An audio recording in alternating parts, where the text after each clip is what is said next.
2019 Kona Ironman World Championships. It's my third Kona. I had a good build up. I was ready, I was prepared. I worked really hard. I went out there, had a great swim, 120 on the swim. It was a stage start, so I swam most of the swim solo, which is really hard to do in Kona. It's easier to find feed than swim, but I swam most of that solo. Came off, felt great. Got on the bike, ready to cycle.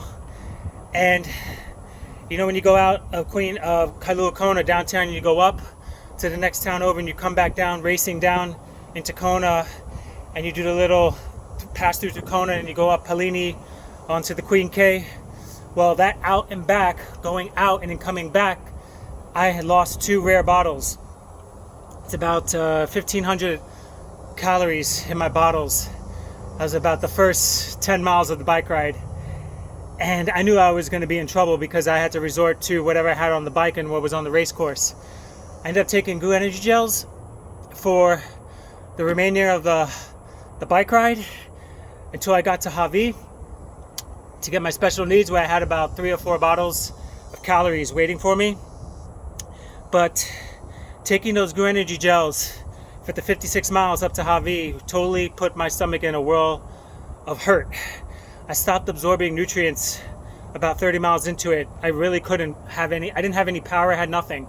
And I was really just surviving. It was so freaking hard. But I made up in my mind that I was not leaving that race course until I finish or go off in an ambulance. That was the 2 options. I was willing to go that far, that deep, and that hard. And I got to Hawi, got my bottles, but the damage was already done.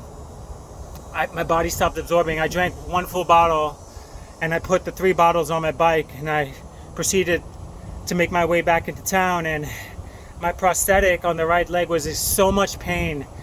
I was going numb on the right side. I had no room to expand.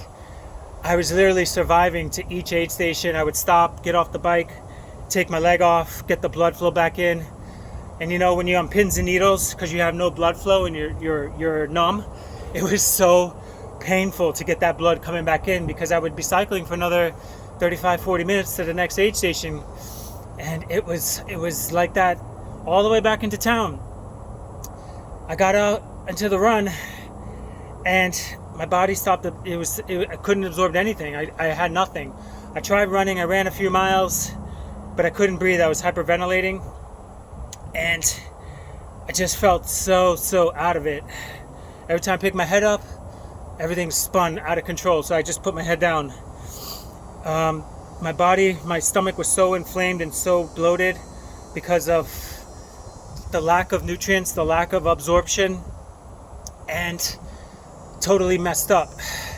I walked that entire marathon, 18 miles on my run blades, and I finished that damn race. It was the hardest thing I've ever did. I was so dismal. I literally fell in the energy lab and I almost didn't even get back up.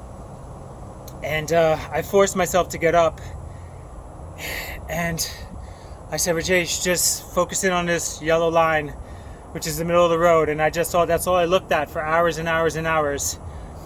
And I said, 1 step at a time. You're gonna do this, you can do this. And I said, I don't care about what time it is. I don't care if the race is over. I'm going to make it to the end. I'm going to walk this thing until I can't walk anymore.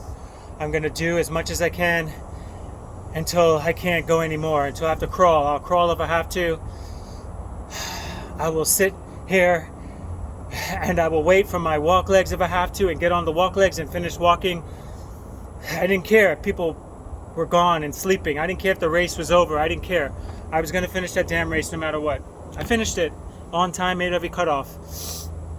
Went into the ICU for 2 days and scared the shit out of everybody.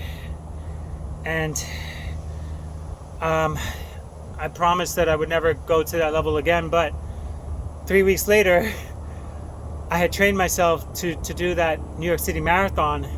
So I took literally 5 days off, didn't do anything, let my body recover, and I started running again week number 2, and I said, okay, if I can just run this pace, I can run this marathon. How hard can it be?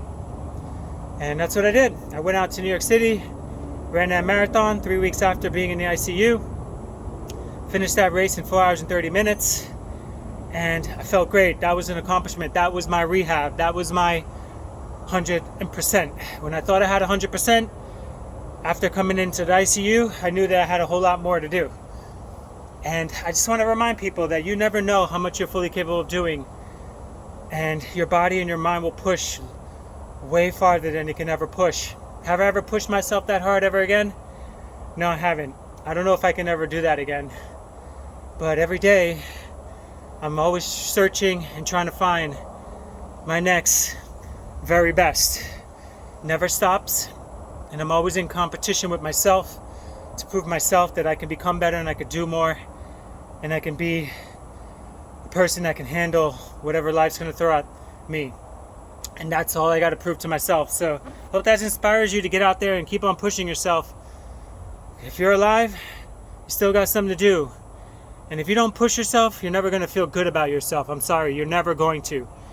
There's nothing good that comes out of not living up to your full potential. Nothing good comes out of it. You don't build any self-confidence. You don't build any resilience. You don't build any discipline. You don't build any fortitude or strength or courage. Nothing of that gets built by taking it easy and not living to your full potential. So with that said, get out there and conquer yourself and challenge yourself and do hard shit every single day. You will never regret it. Live free, live amazingly. Woo!